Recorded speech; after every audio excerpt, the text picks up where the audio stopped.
Hello everyone, कैसे हैं सब लोग। बेटा आज हम आपके लिए लेके आए हैं सीएमए इंटर डायरेक्ट टेक्स्ट की बिट क्वेश्चंस। इसके 180 तक क्वेश्चंस मैं आपको ऑलरेडी करवा चुका हूं। आज हम करेंगे उसके आगे। तो चलिए शुरू करते हैं। Question number 181। इससे पहले एक बात, अगर आपने हमारे चैनल को बेटा सब्सक्राइब नहीं किया है तो आप सब्सक्राइब कर लें, ताकि आपको आने वाले हर एक वीडियो का नोटिफिकेशन मिल जाए। ओके, चलिए। तो क्वेश्चन नंबर 181 क्या कह रहा है? Tax is required to be deducted. Tax is required to be deducted at a rate from the rent payable on plant and machinery to a resident, assuming paying details are available.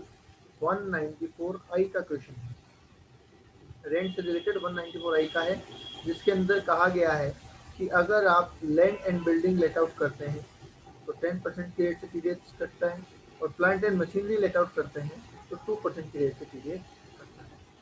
हमें बोला गया है कि plant and machinery का rent है, तो इसका मतलब 2% की रेट से टीडीएस कटेगा। तो हमारा आंसर क्या हो जाएगा? बी, 2%। ओके, नेक्स्ट है question 182। Tax is required to be deducted, ये भी टीडीएस का क्वेश्चन है, from the interest payable to a resident. ये जरूर ध्यान रखना, रेजिडेंट और नॉन रेजिडेंट फर्क क्या पड़ेगा। अगर नॉन रेजिडेंट लिखा होगा तो एचसीसी जोड़ के आप रेट ध्यान रखेंगे, ठीक है। सरचार्ज वगैरह सब जुड़ जाएगा, सरचार्ज एंड एचसीसी जुड़ जाता है अगर पेमेंट नॉन रेजिडेंट या फॉरेन कंपनी को होता है तो, ठीक है। Assuming PAN details are available, तो बताइए कितना टीडीएस कटता है भाई? 10%। इंटरेस्ट पे कौन से सेक्शन में कटता है? 193 या 194A, ठीक है। इंटरेस्ट ऑन सिक्योरिटी और इंटरेस्ट अदर देन सिक्योरिटी। तो अगर रेजिडेंट का इंटरेस्ट पे टीडीएस कटना है तो किस रेट से कटेगा? 10% की रेट से कटेगा। ओके, नेक्स्ट देख लेते हैं क्वेश्चन नंबर 183। क्या कह रहा है क्वेश्चन नंबर 183? ये देख लीजिए। Tax is required to be collected. अच्छा, ये टीसीएस का क्वेश्चन है। टीसीएस किस चीज पे लगता है? स्क्रैप पे लगता है, यस। टेंडुलिस पे लगता है, टेंडुलिस मतलब बीड़ी के पत्ते। अल्कोहलिक लिकर पे लगता है, यस, मतलब सभी पे लगता है। इन सारे कमोडिटीज पे, इन सारे आइटम पे टीसीएस लगता है, तो हम कहेंगे all of the above. Next कह रहे हैं question number 184। TDS is not required to be deducted under section 194A if the amount of interest on loan does not exceed। Interest on loan कितना नहीं हो कि टीडीएस काटने की जरूरत ना पड़े। तो 5,000 रुपए से ज्यादा का अगर इंटरेस्ट है तो टीडीएस कटता है, अदरवाइज टीडीएस नहीं कटता है। तो 5,000 रुपए तक अगर है तो टीडीएस नहीं कटेगा। Next question number 185। On salary tax is required to be deducted at the time of. Salary पे टीडीएस कब कटता है? देखिए, कुछ चीजों पे कटता है at the time of payment, और कुछ चीजों पे कटता है पेमेंट और credit, whichever is earlier, ठीक है। सैलरी की अगर हम बात करें तो वो पेमेंट वाली कैटेगरी में आता है। तो देख लेते हैं क्या बोला है। पेमेंट और credit of employ, whichever is earlier, credit और पेमेंट, तो हम कहेंगे पेमेंट के टाइम पे करते हैं। आंसर हो जाएगा सी। सैलरी पे टीडीएस क्रेडिट के आधार पे नहीं कटता है, पेमेंट के आधार पे ही कटता है।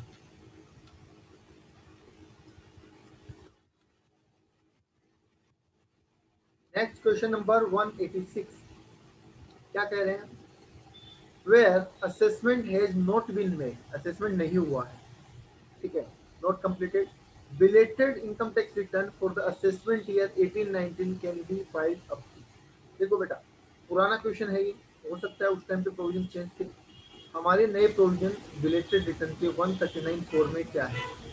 हम बोलते हैं कि बिलेटेड रिटर्न हम भर सकते हैं up to end of assessment year और completion of assessment, average earlier. अब हमें ये पहले ही कह दिया कि असेसमेंट कंप्लीट नहीं हुआ है, मतलब ये वाला पॉइंट तो इररिलेवेंट हो गया। तो हम क्या कहेंगे? Up to end of assessment year तक आप रिटर्न फाइल कर सकते असेसमेंट ईयर चल रहा है 18-19 बोला गया हमें, तो ये खत्म होगा 31 मार्च 19 को, तो हमारा आंसर हो जाएगा ए 31 मार्च 19। हो सकता है इनका जो आंसर हो वो तो आप चेक कर लेना, पर हमारा जो सही जवाब है वो 31 मार्च 2019 होगा। नेक्स्ट कह रहे हैं following form number is used to be filing of return, मतलब ये रिटर्न का कौन सा फॉर्म है जो कि एक इंडिविजुअल भरता है अगर उसकी बिजनेस इनकम है तो। बीएनपी इनकम के लिए बेटा आईटीआर 3 फॉर्म भरा जाता है, और अगर आप प्रिजम्पटिव टैक्सेशन में हैं, प्रिजम्पटिव मतलब 44 एडी में जा रहे हैं, तो आईटीआर 4 फॉर्म भरा जाता है। यहाँ पे प्रिजम्पटिव की कोई बात नहीं है, तो हम कहेंगे आईटीआर 3। इन्होंने आईटीआर वर्ड यूज नहीं किया, फॉर्म नंबर कर दिया, कोई फर्क नहीं पड़ता, आप कहेंगे फॉर्म नंबर 3 में। अगर किसी की बिजनेस इनकम है इंडिविजुअल की, तो फॉर्म नंबर 3 में वो अपने रिटर्न फाइल करेगा। Question number 188, with effect from 1st April 2016, coating of PAN number is compulsory, PAN number लिखना जरूरी है। इन द फॉलोइंग ट्रांजेक्शन, कौन से ट्रांजेक्शन में पेन नंबर लिखना जरूरी किया गया है? Payment of LIP exceeding 50,000, sale और purchase of immovable property 4 lakh रुपए, और टाइम डिपॉजिट 30,000 तक के, हम कहेंगे इसमें ए ऑप्शन। अगर आप LIC का लाइफ इंश्योरेंस प्रीमियम का पेमेंट करते हैं 50,000 रुपये से ज़्यादा का, तो आपको पेन नंबर फर्निश करना होगा, पेन नंबर कोट करना होगा। ओके, चलो क्वेश्चन नंबर 189, पे fine stock file it's return of income for the assessment year. ये ध्यान रखना, देखो एक चीज, प्रीवियस ईयर दे रखा है या असेसमेंट ईयर दे रखा है, ये आप ध्यान रखना ना। Assessment year on 30 March 2019, the notice for making the scrutiny assessment under section 143 can be served on the assessee up to, मतलब स्क्रूटनी का नोटिस कब तक भेजा जा सकता है, ये आपसे पूछा गया। तो देखिए स्क्रूटनी का नोटिस भेजने के लिए बेटा मैंने आपको टाइम बताया हुआ है कि 143(2) का नोटिस जाता है 6 मंथ विदिन, विदिन है, within 6 months from end of year in which return file, जिस साल रिटर्न भरी है उस साल के खत्म होने से 6 महीने के अंदर अंदर सर्व हो जाना चाहिए। रिटर्न भरी इन्होंने 30 मार्च 2019 को, ये ईयर खत्म कब होगा? 31 मार्च 2019 को, और यहाँ से 6 महीने अगर मैं जोड़ दूँ तो 30 सितंबर 2019 आ जाएगा, 30 सितंबर 2019। यहाँ तक स्क्रूटनी का नोटिस असेसी तक पहुँच जाना चाहिए, तो हमारा आंसर हो जाएगा बी 30 सितंबर 2019। हमारा आंसर क्या हो जाएगा? बी हो जाएगा 30 सितंबर 2019। चलिए नेक्स्ट देख लेते हैं क्वेश्चन नंबर 190 क्या कह रहे हैं। When assessment has not been completed, इसमें भी देखो पहले ही मना कर दिया असेसमेंट नहीं हुआ है, तो revise return can be filed. 139(5) की बात कर रहा है, इसमें रिवाइज रिटर्न बोला गया, ठीक है। Revise return can be filed with in from the end of the relevant previous year. अच्छा, तो ये क्वेश्चन पुराना हो गया है, अब ये क्वेश्चन सही नहीं है, इररिलेवेंट हो गया ये, क्योंकि पहले क्या होता था मैं आपको बता दूं, पहले असेसमेंट ईयर खत्म होने से 1 साल के अंदर अंदर आप रिवाइज रिटर्न भर सकते थे। असेसमेंट ईयर खत्म होने से 1 साल के अंदर आप रिवाइज रिटर्न भर सकते थे, पर बाद में इसको चेंज कर दिया गया, और ये वाली जो लिमिट है ना बिलेटेड वाली, ये ऊपर जो मैंने लिखी है, यही लिमिट यहाँ पे लगा दी गई। तो अब आप maximum up to end of assessment year तक ही अपने रिटर्न भर सकते हैं, और यहीं तक उसको रिवाइज भी कर सकते हैं। इसके बाद ना तो भरी जाएगी और ना ही रिवाइज होगी। तो ये कहना कि असेसमेंट ईयर के एंड होने से कितने टाइम तक, तो गलत हो जाएगा। हमें बोला गया है end of the previous year बोला गया, तो प्रीवियस ईयर में आप कर सकते हैं 1 ईयर, ठीक है, 1 ईयर आप कर दीजिए, ठीक है, सही है क्वेश्चन। इसको अगर हम प्रीवियस ईयर के हिसाब से देखें तो आप 1 साल के अंदर भर सकते हैं। अगर यहाँ पे असेसमेंट ईयर होता तो ये क्वेश्चन गलत हो जाता। आगे देख लेते हैं, देख लेते हैं question number 190।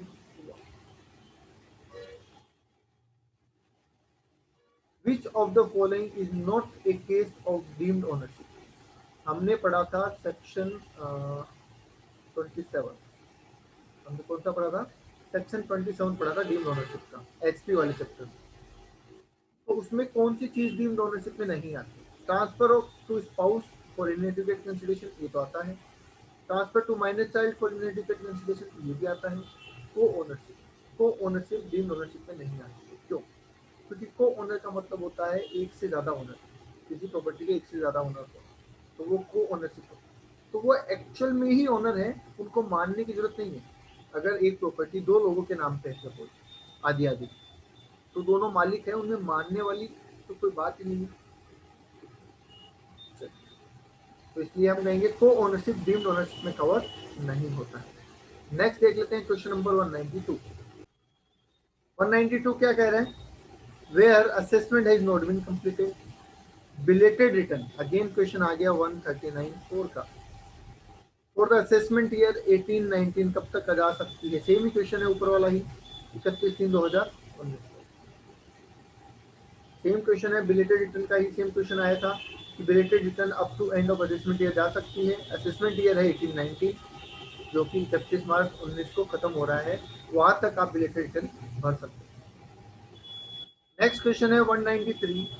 N individual estimate that he required to pay 1 lakh as advance, ठीक है, by 15 December, how much amount must be paid by the individual? अच्छा, देखो 4 इंस्टॉलमेंट होती है, 15 जून, 15 सितंबर, 15 दिसंबर, 15 मार्च। जो पेमेंट होता है वो 15, 45, 70% और 100% क्यूमुलेटिवली ऐसे होता है। हमें बोला गया 15 दिसंबर तक इसको पेमेंट कितना करना था, हम कहेंगे 75% करना था। टोटल टैक्स कितना है? 1 लाख। तो इसका मतलब 75,000 रुपये तक का पेमेंट इसका हो जाना चाहिए 15 दिसंबर तक। आंसर हो जाएगा बी, 75,000। ओके, चलिए नेक्स्ट देख लेते हैं क्वेश्चन नंबर 194।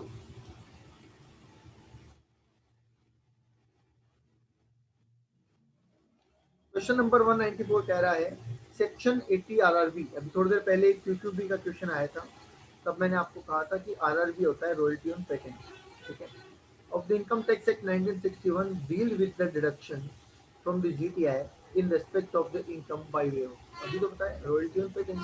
तो देख लो क्वेश्चन का आंसर कहाँ है, ये रहा, royalty on patent. C answer हो जाएगा। 80 आरआरबी किसके लिए डिडक्शन देता है? अगर आपकी रॉयल्टी है इनकम पेटेंट से, तो 3 लाख रुपए तक की मैक्सिमम डिडक्शन आपको मिलती है, एक्चुअल अमाउंट और 3 लाख रुपए दोनों में जो भी कम। Next question 195। Preliminary expenses that can be amortized under the income tax act 1961 has to be restricted to, ये भी क्वेश्चन आया हुआ है क्वेश्चन में। 5% of cost of project, section 35D का क्वेश्चन है। 5% ऑफ कॉस्ट ऑफ प्रोजेक्ट और 5% of capital employ, तो हम कहेंगे 5% of cost of project. Next पूछ रहा है question number 196। Maximum marginal rate for the assessment year 18-19, MMR। देखिए 18-19 का क्वेश्चन हमें नहीं करना चाहिए, हमें करना चाहिए 20-21, क्योंकि अब वो तो हमारे लिए रिलेवेंट है ही नहीं। देखिए कई क्वेश्चन होते हैं जिनमें ईयर से कोई बड़ा फर्क नहीं पड़ता है, और कई क्वेश्चन ईयर की वजह से कम्प्लीटली चेंज हो जाते हैं। तो ये क्वेश्चन ईयर की वजह से कम्प्लीटली चेंज हो जाएगा, तो मैं आपको 18-19 का आंसर नहीं बता रहा हूँ, मैं आपको 20-21 का आंसर बता रहा हूँ। MMR मतलब maximum marginal rate. Maximum rate का मतलब बेस रेट हमारी मैक्सिमम कितनी है बेटा? 30%। सरचार्ज मैक्सिमम कितना है? 37%। और HEC मैक्सिमम कितना है? 4%। तो ये हो गई बेसिक रेट, ये हो गया सरचार्ज, और ये हो गया HEC। अगर आप इनको जोड़ेंगे तो ये निकल के आएगा 42.744%। इफेक्टिव रेट ये निकल के आएगा, ठीक है। इनको सिंपली नहीं जोड़ना है, 30% का 37% करना है, और जो टोटल आएगा उसका 4% करना है। तो इफेक्टिव रेट निकल के आएगी बेटा आपके पास 42.744%। ये आप करके देख लेना, पुराना क्वेश्चन। नेक्स्ट कह रहे हैं rebate under section 87A can be claim bye 87A की रिबेट किसको मिलती है? सिर्फ और सिर्फ रेजिडेंट इंडिविजुअल को मिलती है। 87A की रिबेट सिर्फ रेजिडेंट इंडिविजुअल को ही मिलती है, फर्म को, कंपनी को, एचयूएफ को, उनको किसी को नहीं मिलती।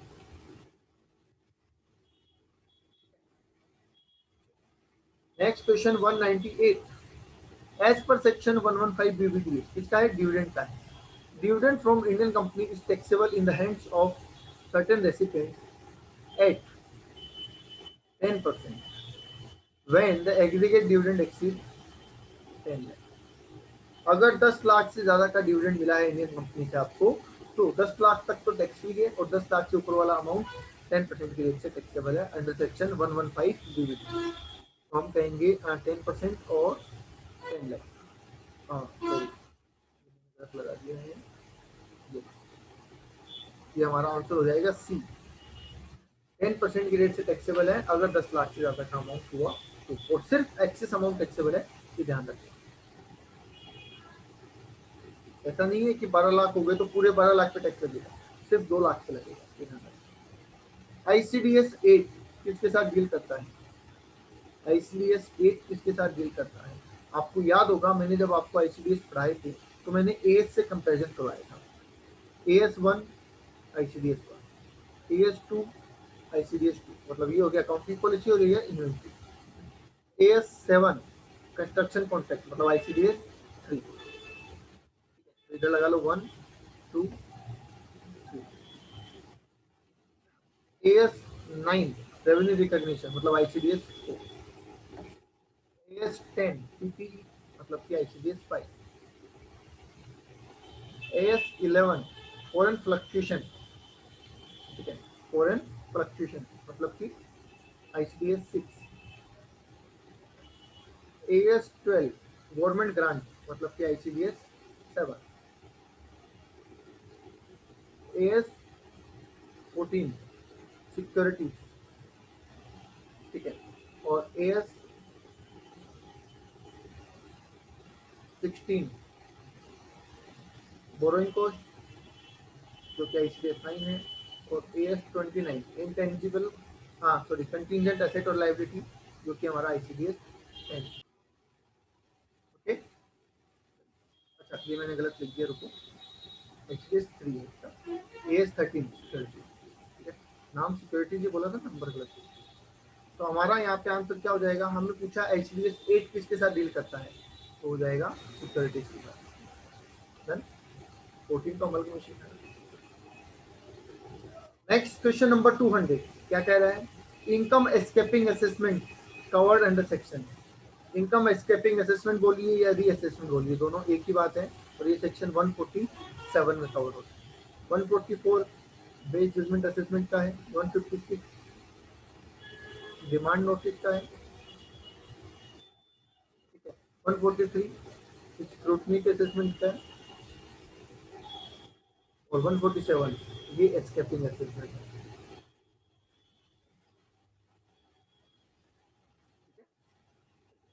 Question number 201, short term capital gain on sale of HTCG on sale of listed shares in a recognized stock exchange is chargeable to income tax at the rate 15%। बेटा ये 111A में कवर होते हैं और 15% की रेट से taxable होते हैं।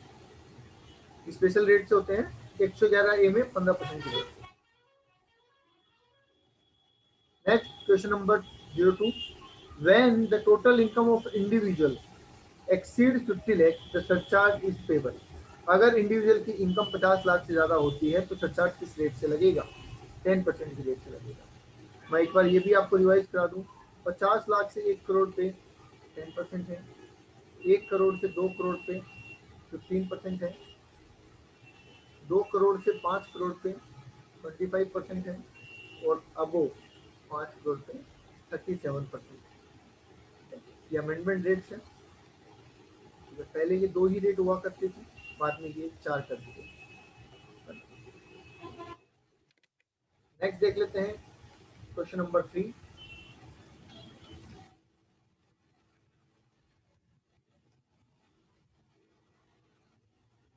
when the amount is withdrawn from NPS, it is chargeable to tax to the extent the withdrawal exceeds 25% of contribution of the SSC. इसके दो ट्रीटमेंट आपको बताए हुए थे बेटा, एक होता है क्लोजर पे निकालना और एक होता है पहले निकालना। पहले निकालने तो 25% कंट्रीब्यूशन ऑफ एसएससी तक और विड्रॉल क्लोजर पे निकालने तो 60% एग्जाम बताया हुआ है। नेक्स्ट देखिए question number 4, miss Joshi got married, but Jyoti gets married and left India to join her husband in the United Kingdom. UK चली गई है शादी करके। कब चली गई? 10 जून 2017 को चली गई। She had never left India earlier. वो पहली बार गई है, उससे पहले वो कभी इंडिया से बाहर नहीं गई। Her residential status for the assessment year 1819. 1819 के लिए उनका स्टेटस क्या होगा? पहले आप ये देखिए कि असेसमेंट 1819 का मतलब हो गया प्रीवियस ईयर। अब प्रीवियस ईयर में वो इंडिया में कितने दिन रही? अप्रैल में थी, मई में थी पूरे, और जून में 10 दिन थी। जाने वाला दिन भी इंडिया में काउंट होता है, तो टोटल वो 71 डेज इंडिया में थी प्रीवियस ईयर। पहली कंडीशन कहती है कि 182 डेज और मोर इंडिया में होना चाहिए, वो तो नहीं है, तो वो कंडीशन तो फुलफिल नहीं होती। और सेकंड अल्टरनेट कहता है कि 60 डेज इन प्रीवियस ईयर, वो फुलफिल होती है, and 365 days in 4 previous year, वो भी पूरी हो जाएगी क्योंकि वो पहली बार इंडिया छोड़ रही है। इसका मतलब पिछले 4 साल में इंडिया में ही थी। दोनों कंडीशन फुलफिल हो रही है, इसका मतलब बेसिक कंडीशन तो हो गई।